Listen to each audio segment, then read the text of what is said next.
Halo, selamat datang lagi di sesi selami lebih dalam kita. Kali ini kita mau lihat satu bagian penting dari AC split yang mungkin jarang kita perhatikan detailnya ya, yaitu evaporator di unit indoornya. Sumber kita kali ini kumpulan teknis yang lumayan rinci nih. Misi kita, yaitu bongkar material sama teknologi di balik pipa dan sirip evaporator. Gimana sih cara kerjanya biar efisien mendinginkan ruangan Anda? Oke, langsung aja ya kita bedah. Evaporator ini kan tugasnya vital banget buat mendinginkan udara.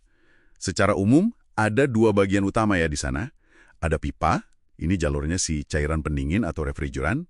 Terus ada sirip-siripnya itu. Nah, ini yang tugasnya nyerap panas dari udara. Betul sekali. Dan gimana material dan desain kedua bagian ini dibuat, itu sangat menentukan loh seberapa efektif pendinginannya. Plus ya seberapa awet AC Anda nanti. Mau mulai dari pipanya dulu mungkin ya? Boleh. Jadi pipa ini tempat refrigeran mengalir. Sambil melakukan sihir pendinginannya gitu kan. Bahannya biasanya apa sih? Hampir selalu itu pakainya tembaga, copper ya. Dan ini bukan pilihan asal-asalan loh. Tembaga itu kan dikenal sebagai konduktor panas yang, wah, luar biasa bagus. Jadi panas dari udara itu bisa cepet banget pindah ke refrigeran di dalam pipa. Selain itu ya, dia juga tahan korosi dari refrigeran dan cukup ulet, gampang dibentuk meliuk-liuk gitu di dalam unit indoor yang sempit. Oh, oke. Masuk akal sih soal tembaga itu ya. Tapi, apa pipanya cuma pipa tembaga biasa aja gitu? Polos? Soalnya sumber kita ini kayaknya menyebutkan ada sesuatu yang lebih canggih deh. Nah, ini nih yang menarik. Tepat sekali. Ini bukan sekedar pipa halus biasa. Ada teknologi kunci di sini namanya pipa beralur dalam.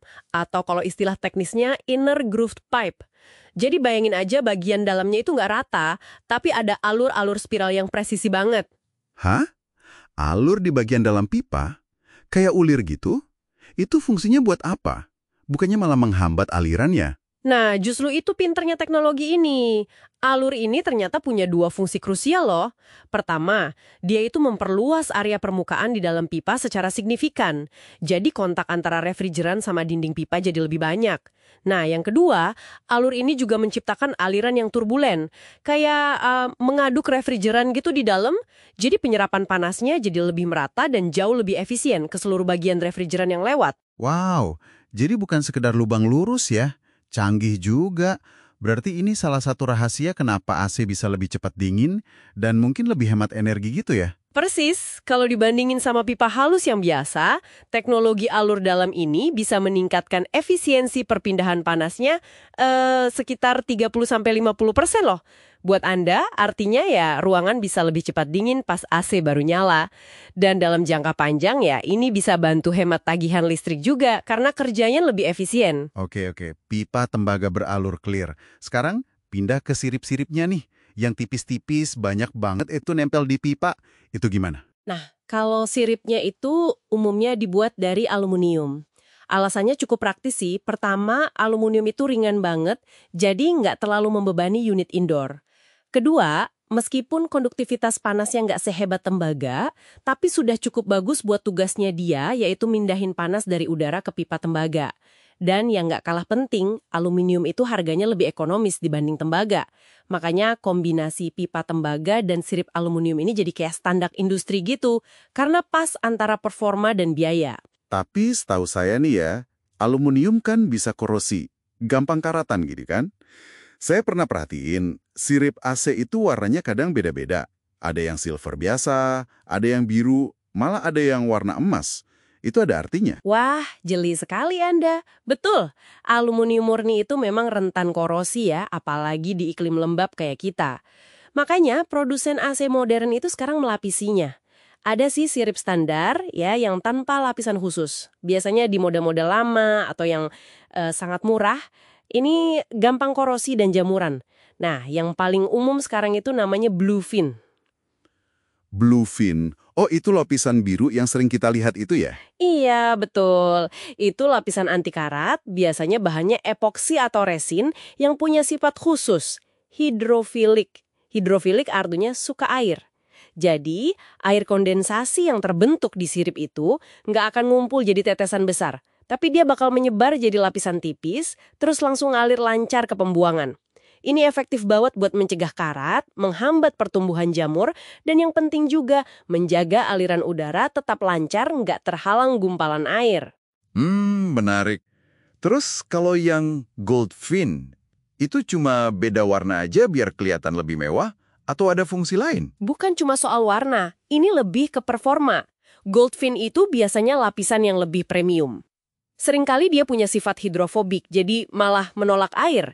Atau dia punya ketahanan korosi yang lebih tinggi lagi dibanding bluefin. Lapisan Goldfin ini bagus banget kalau misalnya Anda tinggal di daerah dekat pantai yang udaranya banyak garam, atau di area industri dengan polusi udara tinggi. Jadi perlindungannya ekstra. Oke, jadi bisa kita simpulkan ya, di balik udara sejuk yang kita nikmati dari AC itu, ternyata ada rekayasa material yang lumayan detail ya. Ada pipa tembaga dengan teknologi alur dalam yang canggih buat memaksimalkan serapan panas, terus dipadukan sama sirip aluminium yang ringan, dan semuanya itu dilindungi lagi sama lapisan khusus kayak bluefin atau goldfin, biar performanya optimal dan lebih awet ya. Betul. Kalau kita lihat gambaran besarnya nih, semua detail ini dari alur mikro di dalam pipa sampai lapisan tipis di siripnya itu, semuanya secara kolektif punya dampak besar loh buat efisiensi energi AC Anda, dan ya secara nggak langsung juga ke kualitas udara yang Anda hirup sehari-hari di ruangan itu. Jadi, apa artinya semua ini buat kita ya? Ini nunjukin banget ya, gimana detail-detail rekayasa yang kelihatannya kecil gitu, ternyata bisa bawa perbedaan besar di teknologi yang kita pakai tiap hari. Mungkin sebagai penutup, ada satu hal nih yang bisa Anda renungkan. Setelah kita tahu pentingnya lapisan pelindung kayak bluefin atau goldfin ini, gimana kira-kira informasi ini bisa mempengaruhi pertimbangan Anda pas mau beli AC baru nanti? Atau mungkin cara Anda merawat AC yang udah ada sekarang, terutama nih kalau Anda kebetulan tinggal di lingkungan yang punya tantangan khusus, kayak udara asin di pantai atau polusi tinggi. Sesuatu untuk dipikirkan lebih lanjut mungkin ya.